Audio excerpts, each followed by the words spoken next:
Bismillahirrahmanirrahim. Assalamualaikum warahmatullahi wabarakatuh. Alhamdulillahirabbil alamin wassalatu wassalamu ala asyrafil anbiya'i wal mursalin nabiyina Muhammadin wa ala alihi wa sahbihi ajma'in, amma ba'd. Halo anak-anakku sekalian, anak-anak SDIT Mutiara Islam yang semoga dirahmati oleh Allah Subhanahu wa taala. Gimana? Kalian sekarang puasa kan? Iya. Bagi kalian yang berpuasa, tetap semangat terus berpuasa. Semoga selama 30 hari ini tidak ada puasa yang bolong ya. Dan bagi yang masih belajar puasa, ya terus semangat belajar. Jangan pantang menyerah. Iya, pada kesempatan kali ini Pak Arif akan menyampaikan suatu materi, yaitu tentang fikih puasa. Ayo, siapa di antara kalian yang tahu apa sih puasa? Puasa nih yang dalam bahasa Arab disebut as-shaum atau as-siyam ya. Dan as-shaum atau as-siyam ini yang memiliki artinya menahan diri dari segala sesuatu ya. Jadi puasa atau as-shaum secara bahasa apa tadi? Menahan diri dari segala sesuatu. Adapun secara istilah adalah menahan diri dari segala sesuatu yang membatalkan puasa. Dimulai dari terbit fajar sampai terbenam matahari beserta dengan niat. Iya. Sekali lagi nih, jadi yang namanya puasa adalah kalian menahan diri dari segala sesuatu yang membatalkan puasa. Pak Arif, apa sih yang membatalkan puasa? Ya, nanti Pak Arif akan jelaskan secara rinci setelah ini. Jangan kemana-mana, dengarkan terus sampai akhir. Kemudian menahan diri dari segala sesuatu yang membatalkan puasa dimulai dari kapan? Dimulai dari terbit fajar, yaitu azan subuh sampai terbenam matahari, yaitu azan maghrib. Iya. Nah, sekarang mungkin kalian ada pertanyaan, Pak Arif, ada nggak sih sebetulnya waktu imsak? Tadi kan dijelaskan bahwasannya menahan diri itu dari waktu subuh atau azan subuh sampai terbenam matahari. Cuman kan selama ini orang-orang ya udah mulai menahan dari makan dan minum mulai 5 menit sebelum azan subuh yang mereka berikan nama dengan waktu imsak. Iya, jadi begini, waktu imsak nih ya, seperti kalian ketahui, yaitu kalian menahan diri 5 menit kurang lebih lah dari waktu azan. Nah, waktu imsak ini sebetulnya tidak perlu dan tidak ada, karena kalian mulai menahan lapar dan minum kapan tadi? Ketika waktu masuk subuh atau terbit fajar. Nah, baru kalian tidak boleh lagi makan dan minum, atau kalian menahan diri dari segala sesuatu yang membatalkan puasa. Adapun ya seperti tadi waktu imsak, maka tetap kalian diperbolehkan untuk makan atau minum. Ya, sekarang sudah paham kan? Ya, balik lagi. Kemudian yang terpenting tadi beserta dengan niat. Jadi puasa adalah ya menahan segala sesuatu dari yang membatalkan puasa, mulai dari terbit fajar sampai terbenam matahari, disertai dengan apa? Dengan niat. Nah, dalam permasalahan niat ini juga ada 3 hal yang perlu, atau 4 hal yang perlu kalian ketahui. Yang pertama, bahwasannya niat ini letaknya di mana? Letaknya di dalam hati ya, bukan di lisan. Jadi kalian nggak perlu melafadzkan atau mengucapkan niat, karena niat apa? Karena niat itu letaknya di dalam hati. Adapun ya yang dilakukan oleh sebagian orang ya, maka itu adalah kurang tepat ya, karena sekali lagi niat letaknya di mana? Di dalam hati. Dan yang kedua yang perlu kalian perhatikan, niat puasa, terutama puasa wajib, yaitu puasa Ramadan yang sedang kita kerjakan, harus dilakukan di waktu malam nih. Yang paling akhir itu adalah sebelum masuk waktu subuh. Jadi kalau kalian berniat puasa Ramadan atau berniat puasa wajib ya, harus dilakukan waktu malam atau sebelum subuh. Gimana kalau kalian misalnya niatnya setelah waktu masuk subuh ya, jam 6 misalnya, jam 8, maka puasa kalian gak sah nih. Paham kan? Nah, namun nih yang perlu kalian perhatikan juga, kalau puasa tersebut puasa sunnah, maka kalian boleh berniat ketika di siang hari atau setelah lewat terbit fajar ya. Jadi kalau misalnya kalian malam gak ada niat mau puasa ya, Besok karena hari Senin kalian ingin masuk sekolah, tiba-tiba kalian bangun terus nggak sarapan, belum makan minum sampai istirahat. Nah, ketika istirahat kalian, oh iya tadi kan saya belum makan, belum minum. Hari ini saya niatkan puasa aja deh, karena hari ini hari Senin, maka saya niatkan hari ini puasa Senin. Iya, maka kalian diperbolehkan seperti itu, karena itu adalah puasa sunnah. Adapun puasa wajib, kalian harus mengerjakannya di waktu malam. Kemudian yang ketiga yang perlu kalian perhatikan, ya, bahwasannya niat ini ya wajib kalian niatkan ya minimalnya 1 kali dalam sebulan, ya 1 kali. Jadi kalian boleh meniatkan 1 kali untuk puasa 1 bulan penuh, gitu. Misalnya kalian niat dalam hati bahwasannya kalian selama 1 bulan Ramadan akan melaksanakan puasa Ramadan, itu diperbolehkan. Atau disunahkan juga kalian untuk mengulang niat tersebut setiap malam. Jadi setiap malam kalian mengulang niat ya bahwasannya besok saya akan niat puasa Ramadan. Malam berikutnya juga besok saya akan berniat puasa Ramadan, dan seterusnya sampai 30 hari atau 29 hari. Dan yang terakhir, dan ini yang terpenting, kalian harus menentukan niat puasa tersebut. Sebetulnya kalian ini berniat puasa sunnah atau puasa wajib. Kalau besok puasa wajib, maka kalian harus niatkan dalam hati besok akan berpuasa wajib. Kalau puasa sunnah, maka kalian harus berniat dengan puasa sunnah. Sampai di sini bisa difahami kan? Dan dari penjelasan tadi kalian bisa mengambil kesimpulan bahwasannya rukun puasa itu ada 2. Yang pertama, menahan diri dari segala sesuatu yang membatalkan puasa, mulai dari terbit fajar sampai terbenam matahari. Dan rukun yang kedua adalah niat. Selanjutnya, siapa aja sih orang-orang yang wajib berpuasa? Ya, orang-orang yang wajib berpuasa nih adalah orang-orang yang terpenuhi beberapa syarat berikut. Yang pertama, Islam. Jadi puasa ini nggak wajib bagi orang non-muslim atau orang kafir, ya, bahkan nggak sah kalau mereka berpuasa. Kemudian yang kedua adalah baligh, yaitu kalian sudah mencapai umur baligh, yaitu umur 15 tahun atau kurang dari itu.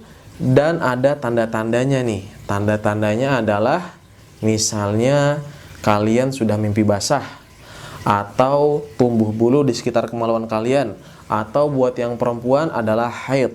Nah, kalau sudah ada tanda-tanda tersebut walaupun belum 15 tahun, maka kalian sudah balik dan wajib berpuasa. Pak Arif, saya punya pertanyaan nih. Kalau saya kan belum balik nih, berarti saya nggak wajib puasa dong. Kalau gitu saya nggak usah puasa aja deh. Nah, bukan begitu. Walaupun nih kalian belum balik, maka kalian tetap wajib belajar puasa.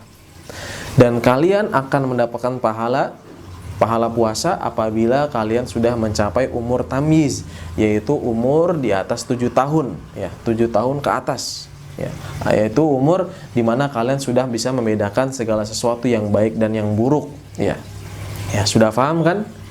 Sekarang, kemudian selanjutnya syarat yang keempat atau yang ketiga adalah berakal. Ya, jadi kalau buat orang gila, ya, jadi kalau kalian nih ada yang gila misalnya, maka kalian nggak wajib berpuasa. Mau nggak jadi orang gila? Nah, kemudian yang keempat, sehat. Nah, kalau kalian sakit misalnya, kemudian kalian ke dokter dan kata dokter nih, kalau kalian puasa maka sakitnya nambah parah atau sembuhnya makin lama, maka kalian boleh untuk tidak berpuasa. Namun perlu kalian ingat, ketika kalian tidak berpuasa karena sakit, kalian wajib untuk mengqadha atau menggantinya di lain waktu. Kemudian syarat yang kelima adalah mukim, atau kalian menetap dan tidak dalam keadaan safar atau berpergian jauh. Kalau kalian sedang berpergian jauh, maka diperbolehkan bagi kalian untuk tidak berpuasa. Namun kembali lagi, kalian perlu ingat, kalian harus mengqadha puasa tersebut, ya. Dan yang terakhir yang keenam, dan ini khusus buat perempuan, bahwasannya tidak dalam keadaan haid dan nifas. Haid itu apa sih? Nifas itu apa sih? Haid adalah darah yang keluar setiap bulannya pada perempuan, dan nifas adalah darah yang keluar setelah melahirkan. Nah, jadi kalau buat perempuan nih, buat kalian yang perempuan, yang akhwat, kalau kalian sedang haid maka tidak wajib bagi kalian berpuasa, bahkan diharamkan bagi kalian berpuasa. Diingat-ingat ya. Pembahasan selanjutnya adalah tentang apa saja yang membatalkan puasa. Ya, mungkin kalian sekarang udah penasaran nih. Dari tadi di awal kita sudah sedikit singgung tentang pembatal-pembatal puasa. Apa saja sih pembatal puasa? Baik anak-anakku sekalian yang semoga dirahmati oleh Allah Subhanahu wa taala, pembatal puasa yang pertama adalah makan dan minum. Ya, sudah jelas kalau kalian makan dan minum maka puasa kalian batal. Ya. Namun ada beberapa permasalahan di sini. Kalau kalian misalnya nih ternyata lagi puasa, pas lagi siang-siang saking ausnya tiba-tiba lupa minum, ngambil air dingin di kulkas, ya, terus kasih sirup, terus diminum, segar gitu. Kalau kalian lupa gimana? Nah, kalau kalian lupa, maka kalian terus lanjutin puasanya. Ya, jadi ketika kalian lupa, kalau puasa kalian nggak batal. Namun ketika kalian ingat, maka jangan dilanjutin. Kalau kalian lagi minum nih, oh iya saya puasa, langsung ditaruh gelasnya, terus yang udah keminum gimana Pak Arif? Ya nggak apa-apa, dan itu tidak membatalkan puasa. Namun jangan kalian sengaja pura-pura lupa ya untuk makan dan minum ya. Kemudian Pak Arif, aku mau tanya nih, gimana kalau umi saya di rumah lagi masak, kemudian ngicipin makanan, udah enak belum makanannya, boleh atau enggak nih? Ya, untuk umi kalian nih yang lagi masak ceritanya, nih nanti sampaikan kepada umi kalian, Mi, bahwasannya Kak Umi ini boleh mencicipi makanan, namun ya dengan syarat apa? Hanya di ujung lidah saja, ditaruh, terus taruh di ujung lidah dan jangan ditelan lah, tapi langsung dimuntahkan atau dilepeh kembali, dikeluarkan seperti itu. Nah, kemudian pembatal selanjutnya adalah yang kedua adalah muntah dengan sengaja. Kalau kalian muntah dengan sengaja nih, misalnya kalian memasukkan jari ke dalam tenggorokan, atau kalian mencium bau-bau yang bikin kalian muntah, kalian puasanya batal. Kalau kalian muntah dengan sengaja. Namun kalau kalian muntahnya nggak sengaja nih, tiba-tiba kalian muntah gitu aja, maka puasanya nggak batal, tetap sah. Nah, kemudian pembatal yang ketiga adalah berbekam. Kalau kalian lagi puasa, tiba-tiba kayaknya enak nih dibekam badannya biar seger. Nah, ketika kalian dibekam, maka puasa kalian batal. Ya, karena berbekam membatalkan puasa. Kemudian pembatal selanjutnya adalah keluar darah haid. Ini buat yang perempuan nih. Buat yang perempuan, ya kalau dia keluar darah haid, maka puasanya batal. Kemudian selanjutnya yang membatalkan puasa juga adalah kalian berniat untuk berbuka puasa. Kalau misalnya lagi siang hari ini, masih siang nih, habis zuhur, tiba-tiba kalian niat, saya pengen batalin puasa, saya ingin berbuka. Niat dalam hati nih kalian membatalkan puasa, maka kalian puasanya batal walaupun kalian ini nggak minum. Nah, maka perhatikan niat kalian nih, karena kan tadi kalian sudah tahu ya bahwasannya niat adalah rukun dari puasa. Kalau kalian niat di dalam hati kalian untuk berbuka puasa, maka otomatis puasa kalian menjadi batal. Dan pembatal yang terakhir adalah murtad dari agama Islam.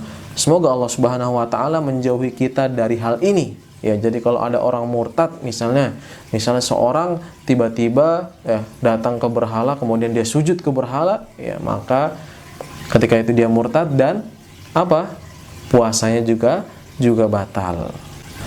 Baik, sebagai penutup anak-anakku sekalian yang semoga dirahmati oleh Allah Subhanahu wa taala, selama di bulan Ramadan tahun ini, ya, Pak Arif menghimbau untuk tetap beribadah di rumah, ya, melakukan sholat berjamaah, sholat wajib ya di rumah, walaupun buat yang laki-laki ini wajib ya berjamaah di masjid, sholat 5 waktunya. Namun ambil keringanan ya, karena di tengah-tengah wabah ini yang masih menyebar di tengah-tengah masyarakat, maka kalian sholat berjamaahnya di rumah, sholat tarawihnya juga di rumah. Dan untuk tahun ini tidak i'tikaf dulu di masjid. Ya, mungkin ada pertanyaan di antara kalian, Pak Arif, boleh nggak kalau saya menjadi imam ya sholat berjamaah di rumah? Ya, jawabannya adalah boleh. Namun kalian harus memperhatikan dua hal.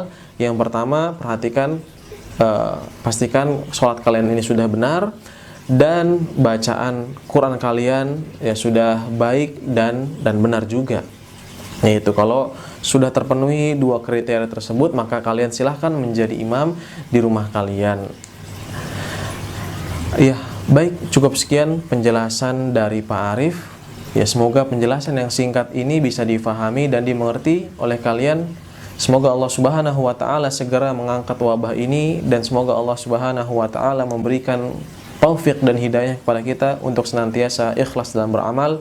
Subhanakallahumma wa bihamdik asyhadu an la ilaha illa anta astaghfiruka wa atubu ilaik. Assalamualaikum warahmatullahi wabarakatuh.